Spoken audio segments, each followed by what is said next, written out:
척추 건강을 관리하려면 이제 어떤 운동을 하는 게 좋냐라고 많이 물어보시거든요. 하지만 운동을 하면 안 되는 통증의 양상들이 있어요. 50대 이상 되면 정말 조심하셔야 되는 게 있어요. 제가 3고 운동이라고 보통 얘기하는데 이 3고 운동을 50대 이상은 좀 조심하셔야 돼요. 3고가 뭘까요?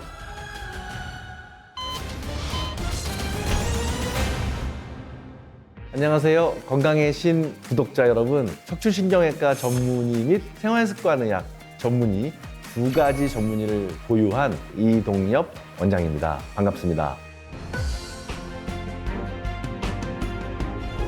외래에서 환자분들께서 저한테 가장 많이 하는 질문입니다. 아니면 뭐 제가 사회생활 하다가 제 지인들이 저한테 척추 건강을 관리하려면 이제 어떤 운동을 하는 게 좋냐라고 많이 물어보시거든요. 저도 이제 반백년 넘게 살았는데요. 뭐 왕년에 저도 체력이 좋았거든요. 지금도 건강하지만 50대 이상 되면 정말 조심하셔야 되는 게 있어요. 일단은 한쪽 방향으로 하는 운동들은 조심하셔야 돼요. 야, 내가 왕년에 뭐 골프 뭐 드라이브 거리 얼마 뭐 야구 잘했고 뭐 테니스 잘 치고 탁구도 있고 뭐 볼링도 있고 이런 운동들이 뭐예요? 다 회전 운동이죠. 척추를 많이 꼬는 운동이란 말이죠. 척추를 좀 꼬는 운동들은 자세가 비틀어지는 운동으로 되지 않도록 좀 관리하시는 것이 중요하고요. 원장님, 척추 통증이 있는데 운동을 해야지 도움이 됩니까? 하지 말아야지 됩니까? 라는 질문입니다. 여러분들 어떻게 생각하십니까? 여러분들 통증이 있는데 척추 건강을 위해서 운동을 하셔야겠습니까? 아니면 멈추셔야겠습니까? 대체로 통증이 있으면 운동을 하지 않는 것이 좋습니다.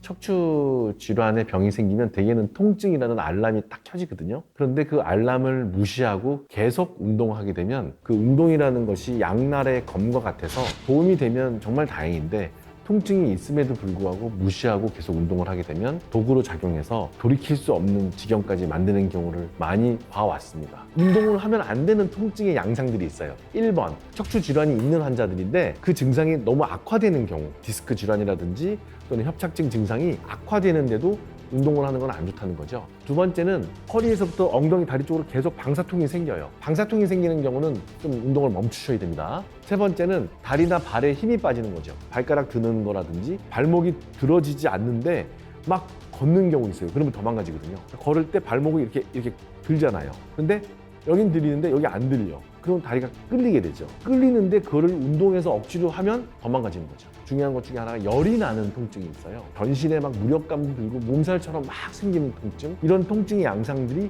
2주 이상 계속 가는 경우는 운동을 해서 도움이 될 게 전혀 없어요. 그런 경우는 움직이시면 안 되는 거예요. 그러니까 통증이 있을 때는 중지하고 댁에만 계시지 말고 전문의들을 만나보셔야 되는 것을 강조드립니다. 운동을 해도 괜찮은 어떤 통증들이 좀 있죠. 예를 들어서 뭐 평소보다 조금 무리를 약간 했는데 국소적인 근육통이라든지 가벼운 인대통, 그다음에 어떤 특정 자세를 살짝 했는데 뭐 잠깐 생기는 통증, 설거지 잠깐 했을 때 아프다. 그런데 괜찮다. 이런 것들은 휴식이나 찜질이나 파스 뭐 이런 걸로도 금방 나을 수 있는 단순 근육통일 확률이 높아요.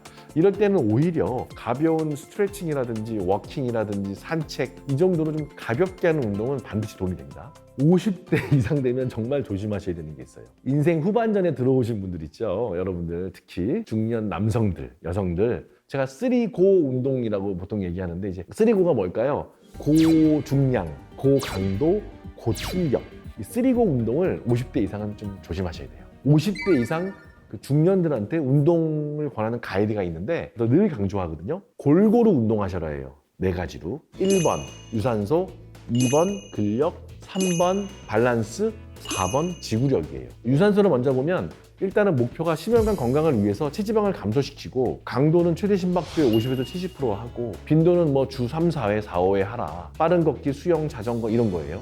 그 다음에 근력 유지는 근 감소 예방해야 되고 골밀도 감소 예방해야 돼요. 한 세트에 한 10회 정도로 반복 가능한 정도의 무게 운동을 하시라. 일주일에 2-3번. 무거운 거 너무 하지 마시고 저강도의 웨이트 트레이닝, 저강도의 어떤 밴드 있죠. 쫙 당기는 밴드 운동, 맨몸 운동, 우리 옛날에 국민체조 하듯이 그런 배움 이런 거는 근력에 좋아요. 그럼 세 번째는 밸런스를 기억하시면 돼요. 양쪽 하체가 한쪽으로 쏠리지 않도록 가장 좋은 거는 필라테스라든지 스트레칭을 통해서 좌측, 우측, 앞, 뒤 운동을 골고루 해주는 거죠. 바렐 위에서 올라가서 거꾸로 해서 밸런스 잡는 운동이라든지 스쿼트 할 때도 항상 좌우의 무게가 똑바로 실리는지 인지하고 각성하면서 운동하는 거. 코어는 일반인들은 대개는 괜찮죠. 하지만 이제 근감소증이 심해지면 코어가 약해지는데 이게 어떤 질병이라든지 척추 질환에 따라서 밸런스가 깨진다든지 또는 퇴행이 된다든지 염증이 생길 수가 있기 때문에 척추 질환 예방이라든지 신체 건강 향상에는 이 코어 근육의 어떤 해부학적 구조를 유지하면서 기능을 유지시키는 것이 핵심이죠. 본인이 약간 허리가 좀 약한 것 같다라고 느낀다고 뭐 코어 근육을 진단할 수 있는 건 아니기 때문에 본인이 자가 진단하기보다는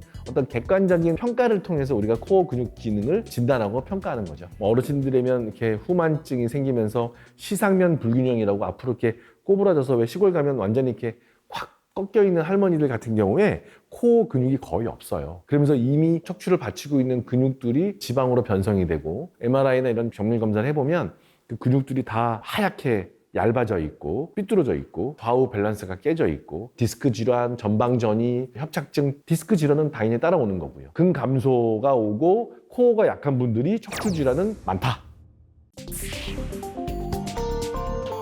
코어 근육은 잘못 강화시키면 독이 되는 거죠. 그래서 처음부터 시작은 저강도로 시작을 하셔야 돼요.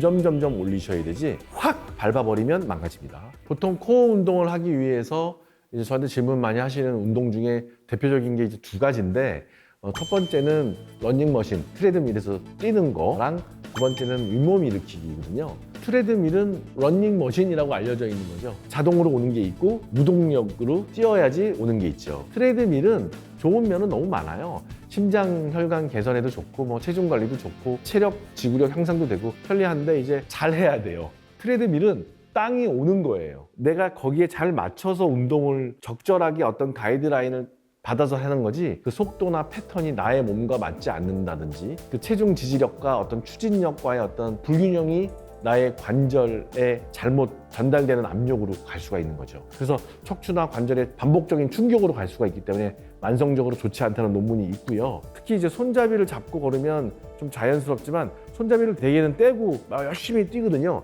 그러면 자기도 모르게 이렇게 자세가 불균형인 경우가 되게 많아요. 따라서 좀 너무 속도가 빠르다든지 너무 한쪽으로 치우친다든지 좀 그러지 마시고 좀 가볍게 트레드밀을 사용하시기를 저는 권합니다. 트레드밀은 적정 시간은 보통 한 20에서 한 60분 정도로 하고요. 90분 이상은 권하지 않는다라고 돼 있고 적정 심박수는 최대가 자기가 낼 수 있는 심박수의 한 50에서 한 70% 정도까지만 해라. 내가 만약에 평지 러닝을 할 때 심박수 증가가 한 7, 80%까지 된다면 트레드밀은 조금 낮게 책정을 해라라는 거고 또 이제 내가 막 트레드밀을 뛰다가 식은땀이 나고 하품이 나고 너무 피로하면 내 몸의 산소 포화도가 떨어진 거기 때문에 뭔가가 힘든 거거든요.